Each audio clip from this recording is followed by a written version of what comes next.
ॐ तव कथामृतं तप्तजीवनं कविभिरीडितं कल्मषापहं श्रवणमङ्गलं श्रीमदाततं भुवि गृह्णन्ति ये भूरिदा जनाः. The nectar of thy words revives the scorched spirit of the human beings. They purify the sinner and are the life of the holy. To hear them itself is auspicious and peace generating. They are the real givers who spread thy name far and wide. Om. Welcome to the Friday scripture class. And today's scripture is the Gospel of Sri Ramakrishna, as you have understood from our Mangalacharan. And in the Gospel, we are at the chapter called Advice to an Actor that has been continuing for the last few weeks. And today's entry is dated Sunday, May 25, 1884, and it is on page 438 of the book. Sri Ramakrishna continues after the song. So let me repeat the song, revise what we had in our last class of the Gospel of Sri Ramakrishna class. So Sri Ramakrishna sings the song. In the world busy marketplace, O Syama, thou art flying kites high up, they soar on the winds of hope, held fast by Maya's string. Their frames are human skeleton, their sails of the three gunas made. But all their curious workmanship is merely for ornament. Upon the kite string thou hast rubbed the manja paste of worldliness, so as to make each straining strand all the more sharp and strong. Out of 100,000 kites, at best but one or two break free, and thou dost laugh and clap thy hands, O mother, watching them. On favoring winds, says Ram Prasad, the kites set loose will speedily be borne away to the infinite across the sea of the world. Then Master started explaining of some of the words and some of the meaning of the song. Master Maya's string means wife and children. So human being, a householder, particularly the householder human man, is tied with the family, and family consists of wife and children. For woman, it would be husband and children. Upon the kite strings, thou hast rubbed the manja paste of worldliness. Worldliness means woman and gold. Sri Ramakrishna often talks about woman and gold in the Gospel. Those who have read the Gospel's introduction by Swami Nikhilananda, where he has tried to explain what does this woman and gold means. Woman means enjoyment, and gold means possession. Possession of things, riches, wealth. Woman means all the enjoyments that a human being wants to have. So those are all make the world. World, what is world? It is possessing the thing, um, and uh, mm, and the enjoyment of sense objects, contact of senses with the sense objects, enjoyment in eating or seeing or touching, anything, any enjoyment is called Sri Ramakrishna's um, this term woman and gold. Woman means enjoyment of all sorts, of all the senses, and gold means possession of anything, even the enjoyment of name and fame, all will come in the gold variety. Praise, name and fame, power, everything is that. Wealth, everything comes under gold in this term of woman and gold. So he describes that what is woman and gold and what is manja paste in the song. Now Sri Ramakrishna describes further the song. The three gunas, sattva, rajas, and tamas, have men under their control. They are like three brothers. As long as sattva exists, it calls on rajas for help, and rajas can get help from tamas. The three gunas are so many robbers. Tamas kills and Rajas binds. Sattva no doubt releases man from his bondage, but it cannot take him to God. So these three gunas are part of Prakriti, part of Maya. So all these three gunas uh, bind us in this to this world. In the Gita, it says, "Sattva guna binds us by sukha sangena badnati, jnana sangena chanaga." So I know, and I am happy. I am happy because of with the association of these things. The idea of I am happy and I know. So this very idea is also a part of bondage. So, though this idea, being peaceful and happy, will lead us to realization of God if we pursue further. If we are just engrossed and happy in sattva guna, like in peace and you don't have conflict, you are very happy in the world, and engrossed in that, don't seek anything further than that. Don't want to transcend the senses and realize that is transcendental reality or God. So we are bound to this world, which will one day come under. We'll understand that this world cannot give that joy which we seek, the unending joy, unending bliss. This piece of this world, having everything that you want, and you will find peace, and nothing is there. That conflict is there, so you have become sattaguni. You don't see fault in others. You don't want anything more. You have become sattvika in that. But if you are stuck to that, you are still in Maya. You have not crossed. So Sattva does not reach you to God, but it helps you to reach to God. After you need to transcend even Sattva. And what is the Tamoguna? Tamoguna destroys you. And what is Rajaguna? Rajaguna is binds you. Rajaguna is the passion for work, for name and fame, for success in the world. That is Rajaguna. And what is Sattva? What is Tamoguna? Tamoguna is destroying. So anger and lust and lethargy and finding happiness in just laziness. That is all is a tamoguna. Very basic happiness, that physical happiness or mental lethargy, or even at the cost of will destroy the person. So that is what tamoguna is. Tamoguna, that's why I say it destroys. And rajaguna, it binds with passion of desires. So many desires are there. So you are bound by those desires. I want to get this, I want to achieve that. And sattva helps you to get freedom, but you need to transcend that sattva. So that's what Sri Ramakrishna said.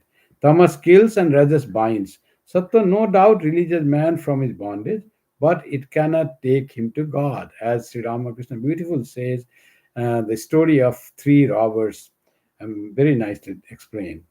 Vijay Goswami, that he said, smiling, it is because Sattva too is a robber. From Sri Ramakrishna story is repeating. Sattva is too a robber, so it cannot make you free. It cannot take you to God. It helps you to become free. So Sattva guna, we need to cultivate Sattva guna.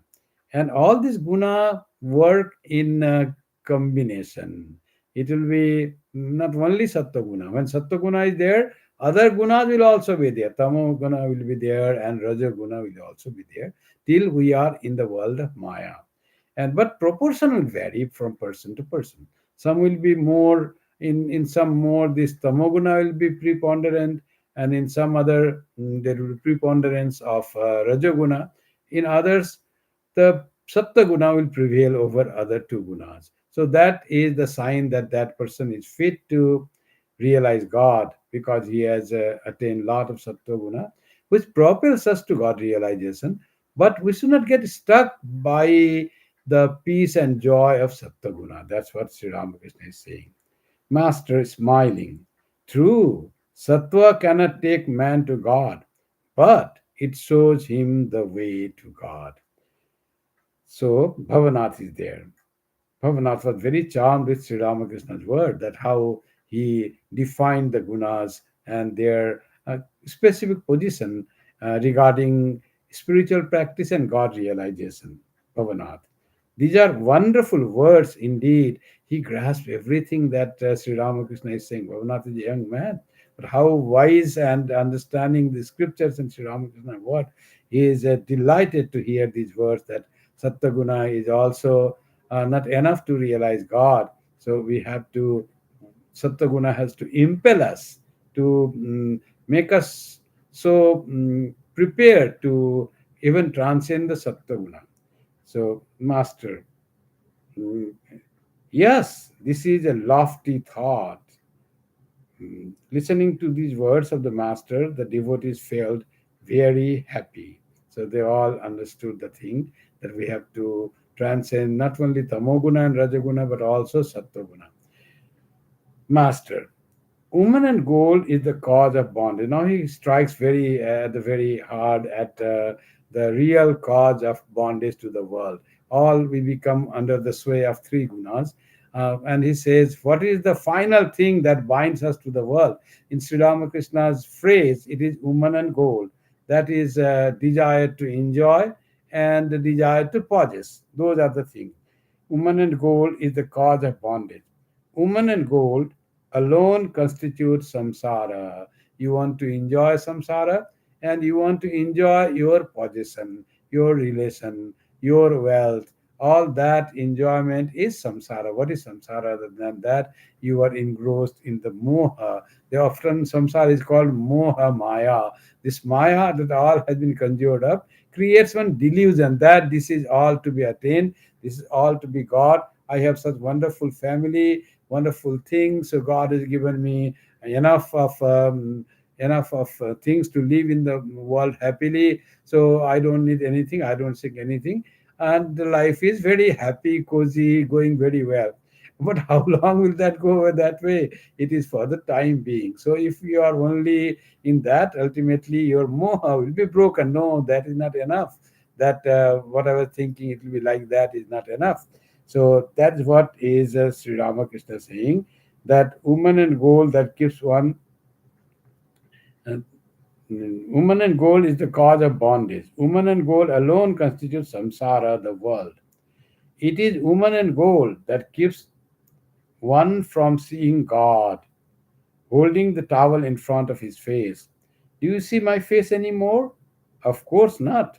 The towel hides it.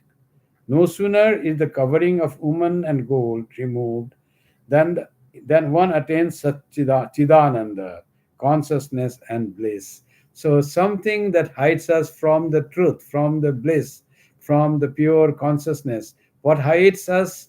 That which we are attached to, woman and gold, to name and fame, and to the little thing that we think we are dependent on, that little possession that we have, house or car or family. We are, if we think that is enough to give us a wonderful life, so that is very wrong idea. That is not enough. That is for the time being. Everything is changing, everything will be separate. As Buddha said, whatever you hold yourself dear and are attached to is subject to change, separation, and decay. So everything will go away, you will lose everything. So don't depend on that.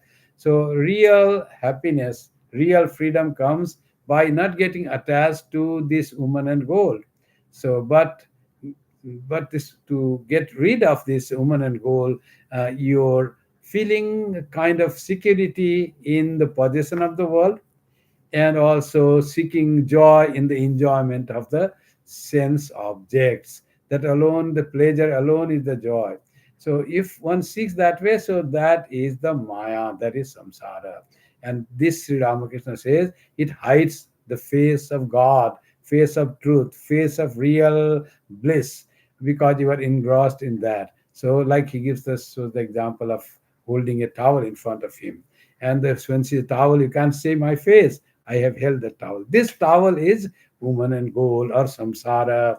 When you are enjoying the samsara and you feel comfortable with the things of your objects that you possess, the samsara, that gold, till then you don't feel need of God that earnestly and that keenly, and you are attached to this world, which is temporary and changing and is not able to give you that bliss. So there will be problem will come. It is very temporary. So that's why he says that is samsara. Samsara can never give you freedom, ultimate freedom, and ultimate bliss. Now, Sri Ramakrishna goes to another topic. Let me tell you something, he says to the householder devotees. He who has renounced the pleasure of a wife has verily renounced the pleasure of the world. God is very near to such a person. Now, this your husband is dependent on wife for everything. So that's what he says. The dependence on another person is a antithesis of freedom. So when you are dependent on someone, something that is temporary and will be not there with you always. So you are bound to lose peace of mind when that connection goes. Somehow that on whom you are dependent is not going to last forever. Till your life is there, it is not going to last forever. So when that is gone, you will be in big trouble. So don't get attached to anyone. And to whom the person gets attached, husband gets attached to wife, wife gets attached to husband. So don't be attached to your spouse. Know that is for the time being it is there. So shifting our attachment from our spouse and our wealth attached to God, which is always there. And if we are attached to God, then your happiness will always be there. So when that person has somehow is not mentally attached to the spouse, whether woman or man, then there is, he says, God is very near to such a person. Now, not attached to spouse means that person is not attached to the thing of the world also. And when you are detached from the sense of possession of the things of the world, then you become, the mind is clear now. The mind is now free to get attached to God.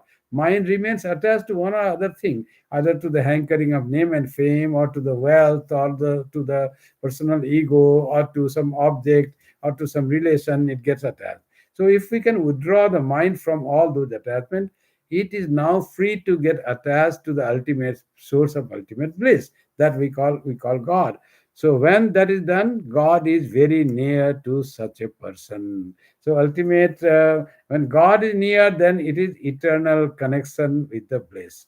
The bliss of God that flows and in like droplets from the things that we love in this world. As if a little of bliss of God is sprinkled, a few droplets of the bliss of God is sprinkled in the possession that we have, house, garden, wealth, our relations, all that we find so much joy in that. So it's all these droplets of God's bliss is there. If you want real mm, concentrated bliss, we have to find God. So that is what Sri Ramakrishna says. The devotees listen to these words in silence. It is very seriously he was saying what what is the situation of the world. Sri Ramakrishna knows.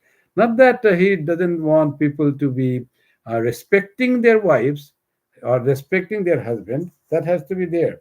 So, but not to get attached to their husband or wife. That's what it is done. It is said.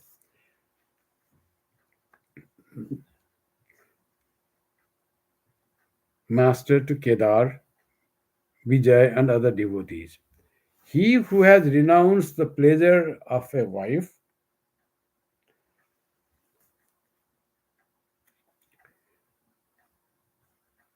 has verily renounced the pleasure of the world.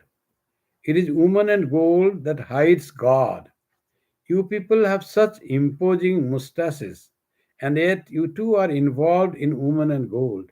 Tell me if it is not true. Search your heart and answer me. So it strikes at the very root of their attachment, that how you are attached to woman and gold and attached to your ego, and that's what he says. And he makes fun of mustaches. Mustaches are the sign of manliness. When you are free, you are a man. I am not dependent on anything or anyone, and that's why the mustache shows that. But you have such big mustaches means you, as if you are free and you stand upon your own feet. But it's not that. You're also dependent on some person in your life, and mostly you are dependent on woman.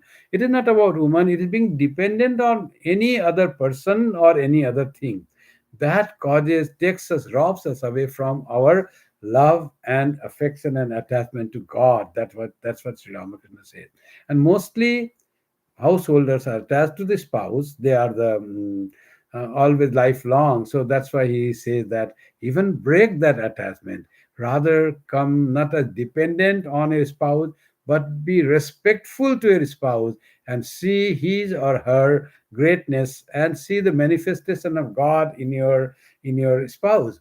And instead of taking him or her as a help in your worldly life, as he will cook food and he will guide me, he will earn money, and I will buy my things that I enjoy, clothes or ornament. Instead of doing that type of dependence on other person or the spouse, see other spouse as the manifestation of God, and see the person care or love other person as God's love for you that is coming flowing through the spouse. So you will not be dependent on your spouse or not any person, but you will have the gratitude to God that He has created and given such wonderful people in your life, such wonderful parents He had given, wonderful spouse, great your children and grandchildren. And focus will be always is God's gift of, and the connection will always, everything we get something nice treatment from anyone. You will be always grateful to God for granting that through this person or through that person. So that's how.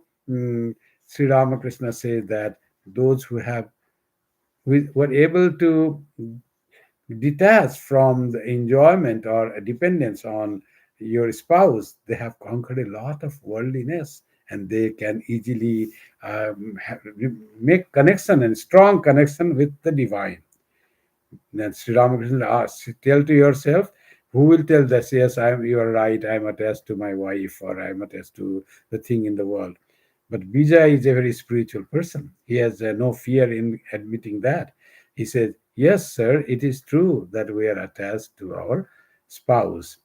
Kedar remained silent. So must be the other way also remained silent. But Kedar was a very spiritual person, and but he couldn't also say, "I am not attached." Sri Ramakrishna loved Kedar very much. He was a spiritual person. At that attachment, he is always there. Master, I see that all are under the control of woman. One day I went to Captain's house, from where I was to go to Ram's house. So I said to Captain, please give me my carriage hire. He asked his wife about it. She too held back and said, what's the matter? What's the matter? Kya hua? She was speaking in the gospel in Bengali. It is mentioned what she spoke in her language. It is kya hua. What happened? What is the matter? So she was saying that we have to pay the carriage fee because they had invited. How will Sri Ramakrishna go from one place to other? The person who is invited has to pay the fee to come here and go to other place. So that he had not given, and he cannot give by himself. He has to take permission of his wife. Wife was not willing to pay. Now see what happens. He was a rich man, very rich man. Um, so now say, at last Captain said, Ram will take care of it because his wife did not permit. In our case, we find so many times the things that when wives do not permit the things, they do not give permission. Our all program is upset. It's a fact in everybody's life. So we have to you have to live with the consent of your spouse, no doubt. But sometimes for the things that are logically right thinking of the husband, somehow wife with some other consideration doesn't want to do that. Here Captain knows that when a holy person, he had very high regards for Sri Ramakrishna, but wife didn't agree to pay the carriage fare. So now he finds way that, oh, Ram will give. So he should have given. He knows that. So, but he couldn't give. And what Sri Ramakrishna comments, you see, the Gita, the Bhagavata, and the Vedanta all bow before a woman. Why he said that? Because this mm, captain was very learned in all scriptures. He was very great Vedantist. He had written, he has studied and understood the very spirit of the Gita, Bhagavata, and Vedanta. They know how to, he knew from in the heart of his hearts how to respect and serve the holy person. He knows that. He's read from the scriptures. But he can do nothing because his wife does not agree to give. He doesn't approve a giving of that thing. Now he cannot say to his wife that we should give. He has come to our house. He has come on our invitation. This is the custom for sadhu. All his knowledge of Vedanta, Bhagavata, and Gita all have bowed down to the woman. See, this is Gita, Bhagavata, and Vedanta bow down. The knowledge of that has bowed down to that. He could not strongly say, we have invited him, we should give him. Otherwise, why should we invite that? He could have argued in that way, but he doesn't say any word to his wife who doesn't provide the fare, the carriage fare to the holy person. So that is how people, knowing fully that that is not logical, that is not reasonable, but still they will follow what their wife permits or what their wife doesn't want. What their wife wants, they will follow that. So this is all about. We have seen so many cases. If we see your own life, we know that how we are dependent on other person in the name of a little peace in family life. Of course, we have to live with peace, but sometimes wife and if giving, sometimes these wives also become very strong, and just for the peace sake of peace, husband just gives mom. So that's how the things happen. You may want to give some money to a beggar. Wife will say, don't give to the beggar. What he will drink or eat or do some smoke something, you don't know. Why do you have to give? Now he gives, knowing fully that beggar you give $1.50. That doesn't matter what he does, but has no courage to say to his wife what happens by giving $1. So like that, many cases it happens that way. In money matters, wives mostly pull the string. That's why Sri Ramakrishna says, and he gave the example of the captain, how he could not do what was right for him to do because his wife did not allow. So just to mention that, he says Ram will give. Why will Ram give? Ram's wife also may say, no, we don't have to give. Captain should give the thing. You have come from captain's house. He should also bear the cost. He can also say, when we go to different centers that I visit, suppose I visit two centers in one go. Suppose I go to Calgary and then to Edmonton, then to Winnipeg. So when I go to Calgary and come back, both fares of my travel up and down will be borne by Calgary. But if I go to Calgary and Edmonton, then naturally Calgary will say, Swami, you are not coming only for us, you are coming to Edmonton also.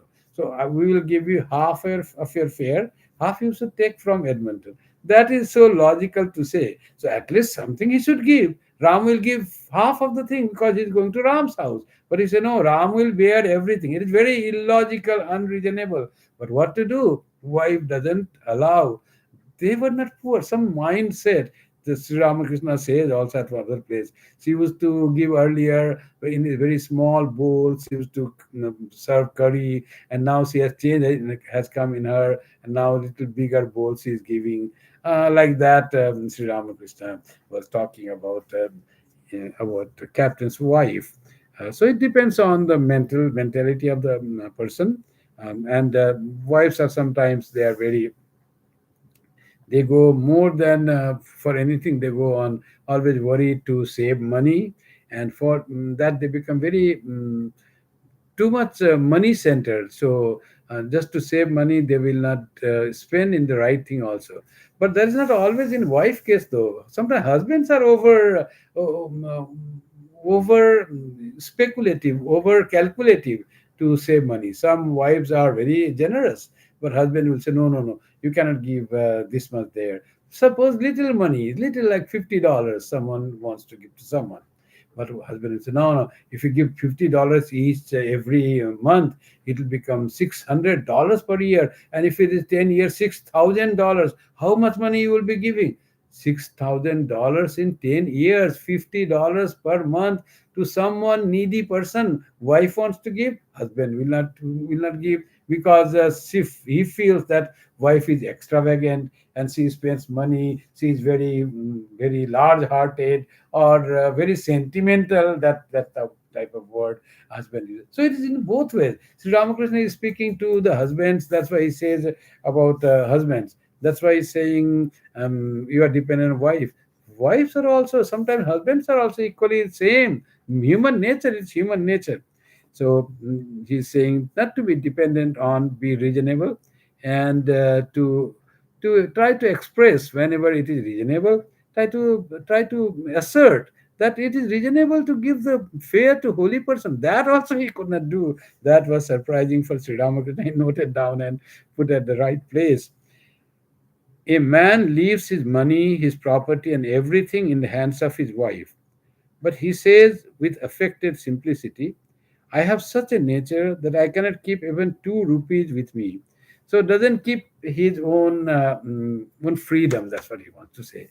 Generally, if both are of same mind, it's very wonderful to give all the money to be handled by one person, one of the spouse, either husband or wife, and he will do the things. I don't have to bother. So that is one way. But to completely give the freedom, and now you have no freedom to spend the little money you want to give, so that becomes like too much dependent, and then they justify, I cannot keep any money with me, I give to them. And out of fear sometimes they hand over. That has been the tradition, that wives manage the money matter and husbands earn money and give, so they don't have to do. But what Sri Ramakrishna wants to say here, be assertive at the places where you think that it has to be spent in this cause. Whether wife or husband doesn't matter. Whoever is handling money, another person, if he or she feels that this thing should be spent, money should be given here. So be assertive. Don't be just quiet because your husband or your wife illogically says that it should not be done. Do that and explain her. Think nicely. Explain him or her that it needs to be given, it needs to be donated, it needs to be spent in this cause. So, like that. Money is not life, money is not the goal. Money is a means in life. So, that's how Sri Ramakrishna wants to say. A man went to an office in search of a job. There were many vacancies, but the manager did not grant his request.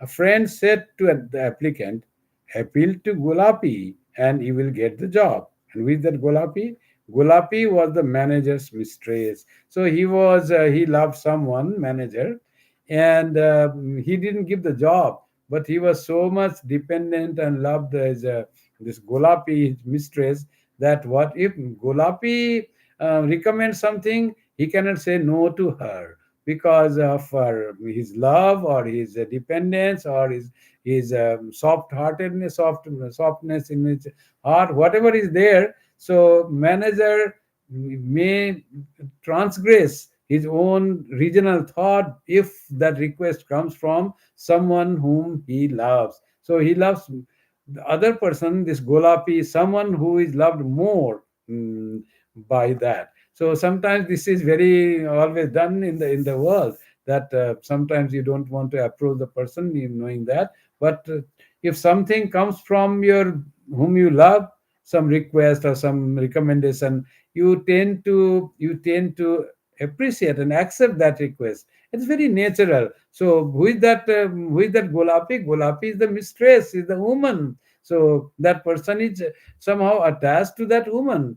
So, and if that woman says something, the manager will give him job. So the person said, he may not give you job because you are qualified. But if you somehow approach the man's manager's mistress, and she is favorable to you, or she is compassionate for you, and if she recommends, that manager will not say no, because it is being said by someone he loves dearly. And who is that someone? One woman. So he is under the sway of a woman. So that's what is being said. All this in the world we often see of what this honey trap. They say in the world of the spy and all that thing. That honey trap is like the Golapi. So many the people who is working for the country in that honey trap, without understanding the thing. Somehow they start having something they feel that person really loves and gets attached in the world of Maya, comes in Moha, and can do bad to their own country by being trapped by some person. So, like that thing happens in the world of Maya. And who is that? What is most strongest in the world of Maya to catch you? So, it is either for a man, it's a woman, for a woman, it's a man. So, one should be very careful about these weaknesses of your mind from the people of other gender, opposite gender. So that's what Sri Ramakrishna is making one cautious not to get dependent and not to get dependent on a wife or even husband. He doesn't say husband because all were men here, but it is implied, husband also implied here. A man leaves his money, his property, and everything in the hands of his wife. But he says, with affected simplicity that we have read, men do not realize how far they are dragged down by women. Once I went to the fort in a carriage, feeling all the while that I was going along a level road. At last, I found that I had gone 4 stories down. It was a sloping road. You see that how this downfall may happen without our being aware of that. And he gives so beautiful example of he was going to Fort William, where there is a slope road that goes to the basement, to the down. And he was carried by the carriage. He thought he was going straight. The inclination was very low degree. And finally, he went down and down and down as we go in the parking lots in our multi-story parking lot like that. He went there. There were no multi-story parking lot that time, but in Fort William that was there. And he goes and finally he says, "You have come 4 story down." And he was thinking he was in the plain road. Inclination was so less. So like that, and go down, and you don't realize you are going down, and you have already come down from the ideal that he wants to say. Example, you are cheating your country in the, and you have become totally blinded by some person, by man for a woman, woman for a man, like that thing. In case of the traps that they put, so one has to be uh, firm on the resolve and not to get affected by such things. Character, when character is strong, then such type of things do not happen. What people try to do, that has been long tried thing in the world of intelligence and spying, to cast the weakness of the human being, weakness of the character of human being. So strong character will not deviate from that. Shankaracharya also says that when a ball rolls down to the stair, in the first step it is there, you can catch. But if you cannot catch few steps, it goes down, rolling down fast and vigorously, and it is very strongly goes, then you cannot catch it, just goes down to the bottom of the floor. When the ball, that's what our mind is. If it starts going down, it will go down without your being aware how down you have gone. So one has to be very careful to hold the mind in the right place. That's what Sri Ramakrishna advised to the people, that be strong, always watch your mind, do be careful that it is not going down or not thinking something that is not to be thought of, to do something that should not be done. Be strong and strict morally, and be independent as much as possible. And that's what he's saying. A man possessed by a ghost does not know he is under the ghost's control.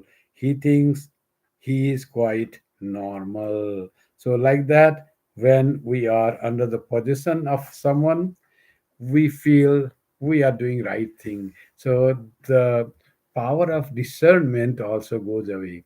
So one has to be careful about our dependence on anything in the world, and most strong dependence is on somebody else, some relation.